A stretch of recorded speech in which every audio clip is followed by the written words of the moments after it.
The philosophy behind this ayah, this verse, has been given. And this is what the heart of my subject is. I began with discussing one of the problems of the American culture being a huge explosion of psychological disorders and psychological diseases. Here God says, ضَعُفَ الطَّالِبُ وَالْمَطْلُوبُ. The seeker is weak, and that which he seeks is also weak. We need to understand this. We live in a primarily consumer society. And a consumer society is built on hopes and dreams that are injected into the people by means of advertising and marketing, by means of beautifying products, by means of creating needs where they might not even exist. So you might feel the need to wear brand name clothing. You might feel the need to get the nicest car out there. You might feel the need for things that beautify your life or accentuate your life, but they're not necessities. But you will feel like they are necessities because you're living in a culture where these things have almost become like necessary evils. Necessary evils. And we don't even see them as evils anymore, really. We see them as necessities of life. In such a culture, what are some of the hopes and dreams we aspire towards? If you're a young student in college, you hope to graduate. You hope to get a good job. You hope to get a good home. You hope to get a nice car. Maybe start a family someday. These are some of the hopes maybe many of us carry. Some of us carry the hopes of fame, or of wealth, or of status in society, or of being recognized for our work, or our contribution in whatever area of work or entertainment we're in. But all of these hopes and these aspirations and these dreams, in and of themselves, are weak. And this in turn makes us weak. This is the philosophy of the Quran. That when I am seeking, for example, my career, I can spend years upon years upon years working towards my perfection in my field, in my career. I can become a specialist. I can become, as an example, being a student of psychology, I can become a psychologist and pursue my PhD and my doctorate in the field and become recognized and write a book or two. But it may very well be that after all of my work, I lose my sanity. Something happens to me and I lose the very mind which I was hoping will give me all my status. It may very well be that that job that I was looking forward to get, there are no jobs that I can get, and people much less qualified than I are getting those jobs that I thought I would deserve. It may very well be that if you're looking to buy a house and you buy this beautiful house and you build it after so much investment and time and money and effort, that an earthquake takes it away. It may very well be that you were hoping your whole life that your son or your daughter would be raised and they would have an excellent career, a happy life, a happy family life, and one car accident, one accident, one heart attack at the age of 25, this has become a common phenomenon, unfortunately. You can't even explain it. So there are phenomena in the world that take away from our hopes and dreams. Does that mean that God is cruel, or does that mean that there's imperfection in this world? One of these statements is true. There is imperfection in this world. And this in turn results in our psychological disorders.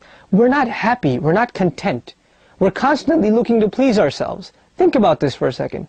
You thought that when you went out Christmas shopping, or you went out to buy all of these new clothes or gifts or cars for yourself, that it would make you happy.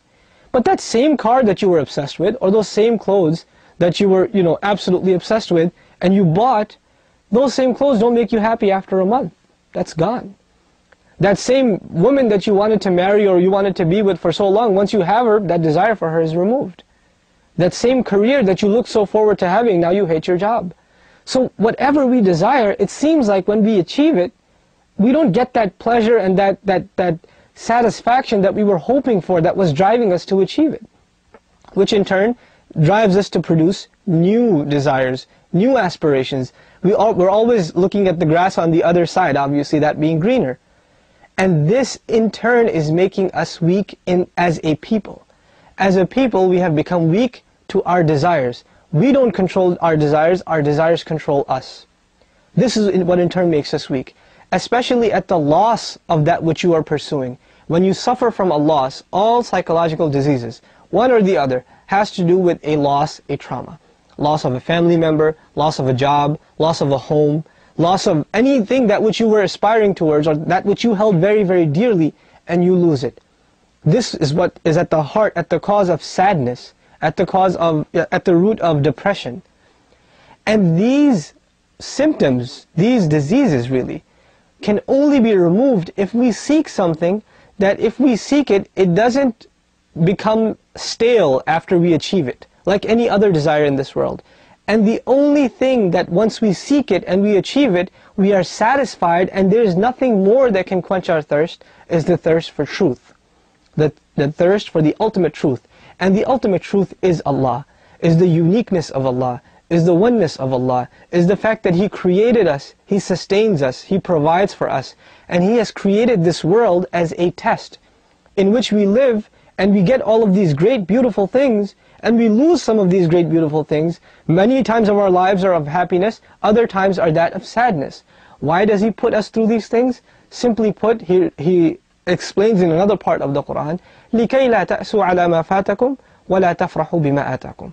It is so that you don't become overly excited over what you attained, and you don't become overly depressed over what you lost.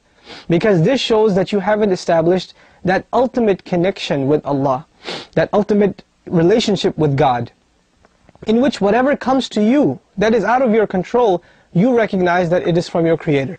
Having said this, the Creator of the universe demands on us a very special relationship. This is a relationship that can only be attained if we turn to Him sincerely. The modern trend in religion is, what can God do for me? Well, how can He make my life better? How can I feel good about myself by coming to God? This is altogether the wrong approach according to Islam. According to Islam, our attitude is, what can I do for God? He has done everything for me already. أَلَمْ نَجْعَلْ لَهُ عَيْنَيْنِ وَلِسَانًا وَشَفَتَيْنِ وَهَدَيْنَاهُ النَّجْدَيْنِ. No? Did we not give them eyes to see? Didn't we give them a tongue with which they can speak? They don't thank us for that? These people, they don't thank God for that? They don't recognize that they could have very well been born with one arm, or without the ability to speak, or without being able to have children, or they could have been homeless and they have homes. They could have been born, they couldn't afford even clothes on their body, we gave them homes. The fact that you're even born in a country that is thriving and it's well-to-do is from the mercy of God. It could have very well been you would have been born in Afghanistan or in Somalia. It is God's will that you're born here. Don't you thank Him for these things? So we have become a people that are looking for God to make our life better. He will make it better once we seek to do what He wants us to do. He is asking us to turn towards Him. We as a people need to turn towards God. We need to recognize that in His service, we cannot associate partners with Him. We cannot attribute to Him things that we would want to attribute to ourselves. We don't say things on behalf of God without knowledge.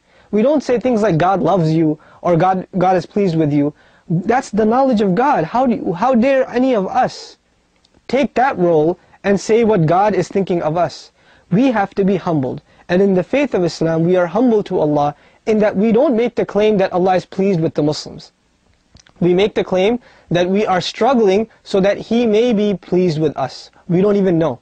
Not until that day of judgment. Not until death comes to me, which He has ordained, will I know where I stand. Until then, I'm in this limbo state where I have to keep struggling for Him to be pleased with me. And I won't know. I really won't know until I get there. So this struggle never ends. And this is a means of keeping myself humble. For if I was convinced that God is pleased with me and He's absolutely content with what I'm doing, and I've done everything I can, then this produces a self-righteous attitude. An attitude that says that I don't need to improve myself anymore because God's already happy with me.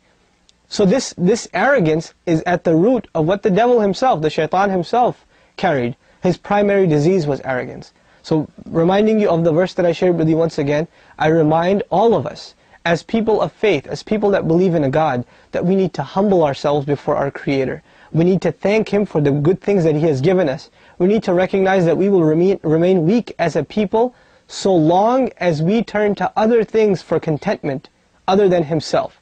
And when we submit ourselves to Him and the truth that He has revealed, you will see a contentment, a peace, a harmony in your life that nothing else in your life has ever given you.